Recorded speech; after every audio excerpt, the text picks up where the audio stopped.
Tetapi kok bisa-bisanya Ellen G. White itu menulis tuduhan itu? Itu artinya di dalam khayalan stresnya dia menulis itu. Dan kalian orang-orang Advent harusnya kritis. Harusnya cari tahu apakah yang dimaksud itu benar. Tuduhan yang dituduhkan itu benar seperti itu. Kalau kalian tidak cari tahu, itulah yang saya bilang nanti. Kalian akan mempertanggungjawabkan. Bahkan di hadapan Yesus nanti. Karena ini kan fitnah namanya. Nah sekarang kita lihat, apakah benar mitra yang dipakai Paus ini mempunyai makna yang sama dengan dipakai oleh dewa Sumaria atau dewa-dewa agama Babilonia? Coba kita lihat. Ya, kita lihat pelan-pelan Bapak Ibu, karena ini adalah topik yang sesungguhnya tadi. Mitra, ya, tongkat uskup dan pallium itu digunakan dalam upacara-upacara liturgi, ya. Makanya ketika seorang uskup yang memimpin misa, ya, misa tertentu itu dia pasti memakai yang namanya tongkat, ya, mitra. Ya. Mitra itu seperti gambar tadi Bapak Ibu ya. Kemudian pallium nanti ada pembahasannya sendiri, oke ya. Nah, mitra itu merupakan hiasan kepala. Oke, hiasan kepala. Nah, arti kata mitra sendiri Bapak Ibu itu berasal dari bahasa Yunani. Artinya mahkota. Atau kata lainnya serban. Bukan sorban ya. Tapi mungkin pengertiannya kalau diartikan ke situ bisa jadi juga sih. Tapi bukan itu yang dimaksud ya. Serban ya. Nanti ada di dalam ayat Perjanjian Lama kita lihat ya, Bapak Ibu. Ternyata gereja Katolik itu mengikuti apa yang dilakukan imam-imam dalam Perjanjian Lama. Bukan apa yang dituduhkan. Nanti kita lihat ya.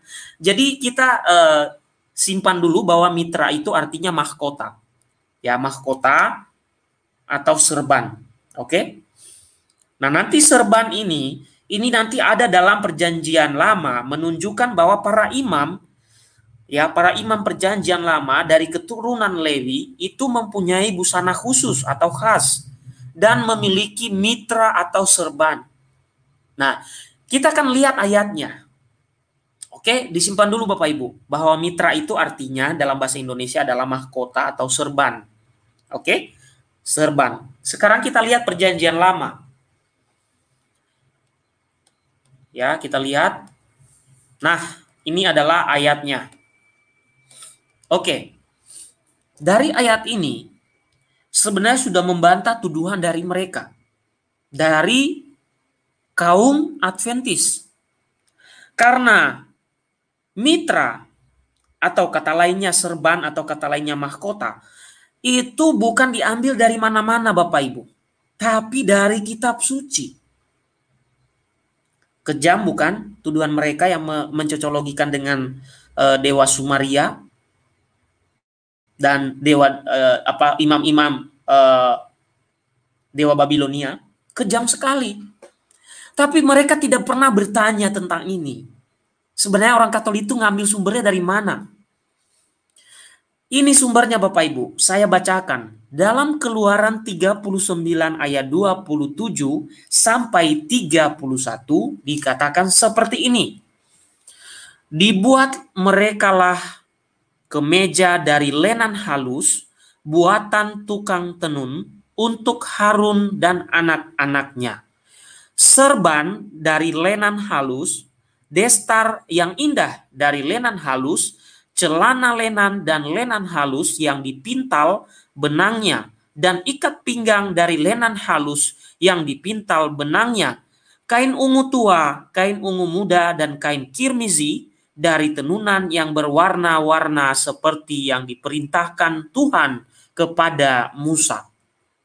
Bapak Ibu, jadi ini juga membantah orang yang mengatakan, oh Paus itu dalam kitab Wahyu dituduh sebagai antikristus karena mereka memakai jubah ungu.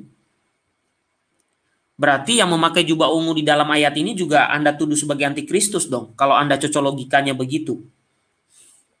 Jadi jangan bermodalkan cocologi itu. Itu namanya bunuh diri namanya, ya. Jadi di sini diceritakan dalam Keluaran 39 bahwa para imam, ya, pada masa Harun itu mereka mempunyai pakaian khusus Bapak Ibu. Seperti para imam dan para uskup pada masa sekarang gereja Katolik itu mempunyai pakaian khusus. Tidak sama dengan umat awam. Ya. Nah, dari referensi pakaian imam-imam perjanjian lama itulah gereja Katolik mengambilnya. Terkait mitra tadi. Saya sudah beritahu tadi Bapak Ibu, kata lain dari mitra itu adalah mahkota atau serban. Dan ternyata penyebutan kata serban, kalau serban ini ganti jadi mahkota itu ya sama dengan mitra. Dalam Keluaran 39 ini. Ya. Jadi ternyata gereja Katolik itu mengambil dari perjanjian lama Bapak Ibu. Termasuk pakaian-pakaian imam itu referensinya dari perjanjian lama. Dan tentunya ada pembauran dengan budaya juga. Ya, budaya yang baik itu boleh diambil. Budaya yang tidak baik ya dibuang. Atau tidak sesuai iman Katolik ya dibuang. Ya. Jadi ternyata ada dalam kitab suci. Nah sekarang, tadi Keluaran 39 ayat 27 sampai 31. Sekarang adalah Imamat 8 ayat 7 sampai 9. Ya. Dalam Imamat 8 ayat 7 sampai 9, dan perlu kita ketahui Bapak Ibu, dalam kitab Imamat itu banyak sekali membahas tentang aturan pakaian para imam, dan juga apa yang dilakukan ketika mereka merayakan kurban. Oke? Saya bacakan. Dibuat merekalah palam, jamang yang kudus dari emas murni, dan pada jamang itu dituliskan tulisan, diukirkan seperti materai, kudus bagi Tuhan. Dipasang merekalah pada palam itu tali ungu tua, untuk mengikatkan palam itu pada serbannya di sebelah atas seperti yang diperintahkan Tuhan kepada Musa. Ini seperti mengutip Keluaran juga ini Bapak Ibu dalam Imamat ini ya. Karena kejadian dalam Keluaran itu juga dicatat kembali ya, dalam sejarahnya dicatat kembali seperti dalam kitab Ulangan dan juga Imamat ya. Nah, sekali lagi disebutkan tentang serban. Yang saya katakan tadi bahwa serban itu adalah ya, ini Bapak Ibu, ya mitra itu adalah kata lainnya adalah ini. Serban atau mahkota. Oke? Nah, saya bold. Ya, serban atau mahkota. Dan serban itu disebutkan di dalam Perjanjian Lama. Inilah sumber dari iman Katolik. Jadi kalau kita mau jujur-jujur Bapak Ibu, sebenarnya gereja Katolik itu lebih skriptura daripada yang lain. Ya, lebih skriptura daripada orang yang mengaku paling skriptura. Ya. Jadi inilah sumbernya. Tidak ada sumber dari Dagon, dari dewa Babilonia. Ya, itu kan karangannya Ellen G. White, pendiri dari Adventist. Oke. Jadi mitra yang dipakai oleh Paus itu berasal dari atau referensinya dari Perjanjian Lama yang dipakai oleh para imam Perjanjian Lama, yaitu kata mitra itu sama dengan serban atau mahkota. Nah, itu yang dipakai oleh imam Perjanjian Lama sebagai ya umat Kristiani terutama Katolik sebagai umat Perjanjian Baru dan penggenapan. Maka ada hal-hal juga yang diambil dari Perjanjian Lama yang masih dilestarikan, termasuk pakaian para imam, termasuk mitra atau mahkota atau serban. Oke, sekarang kita lanjutkan. Berarti kita sudah menemukan bahwa mitra yang dipakai oleh Paus itu tidak pernah bersumber dari Dewa Sumaria. Jauh sekali Bapak Ibu, tidak nyambung sama sekali.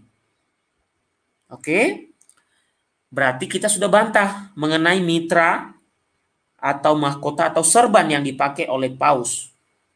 Nah sekarang kita bergeser kepada tongkat. Karena di dalam gambar tadi mereka sejajarkan tongkat yang dipakai oleh Paus.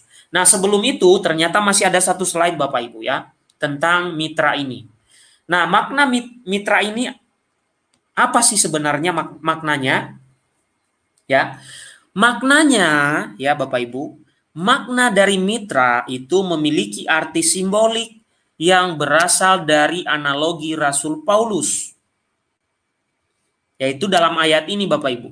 Aku telah mengakhiri pertandingan yang baik, aku telah mencapai garis akhir, dan aku telah memelihara iman. Sekarang telah tersedia bagiku mahkota kebenaran. Jadi, ya, mitra atau mahkota atau serban yang dipakai oleh para uskup atau paus itu berbicara tentang mahkota kebenaran yang dikatakan oleh Rasul Paulus. Ya, maknanya ke sana Bapak Ibu, bahwa setiap murid Tuhan yang bertahan sampai akhir akan mendapatkan mahkota kehidupan atau kebenaran. Maka mahkota yang dipakai oleh para uskup, para paus, itu dianalogikan seperti yang dikatakan Rasul Paulus ini, bahwa pengikut Yesus pada akhirnya akan mendapatkan mahkota kehidupan. Maka uskup wajib memimpin kawanan dalam pertandingan untuk mencapai garis akhir, yaitu kemenangan atau mahkota kemenangan. Ini analoginya. Ya, ini analoginya. Jadi tidak ada satupun makna simbolik mitra itu sama dengan dewa Dagon, dewa Sumaria, dewa Babilonia. Ini tuduhan-tuduhan orang yang doha. Jadi orang-orang bodoh menuduh tanpa data itu sembarangan saja, mencocok logikan. Mereka tidak tahu tentang Katolik, tapi cocok sana, cocok sini. Mereka tidak tahu sama sekali. Ya, luar biasa tuduhan mereka ini, penghinaan mereka ini terhadap Katolik. Tapi satu pun tidak ada yang nyambung tuduhan mereka itu. Ya, jadi tentang mitra yang dipakai oleh Paus, ya, itu tidak ada satupun yang sama dengan yang dipakai oleh dewa Dagon, dewa Sumaria, atau dewa Samaria, atau dewa Babilonia. Tidak ada satupun yang sama. Karena gereja Katolik mengutip dari perjanjian lama tentang pakaian para imam, termasuk serban tadi, atau kata lain dari serban adalah mahkota atau mitra. Ya, mitra ini sebenarnya terjemahan dari bahasa Latin kalau saya tidak salah. Ya, kalau kita terjemahkan bahasa Indonesia jadi serban atau mahkota. Jadi tidak ada kaitannya sama sekali, wahai saudaraku dari gereja Adventis. Perbanyaklah kamu piknik dan minum aqua. Kok saya menyebutkan merek ya? Perbanyaklah kamu piknik dan belajar kritis terhadap tuduhan pendiri aliran Anda, Ellen G. White.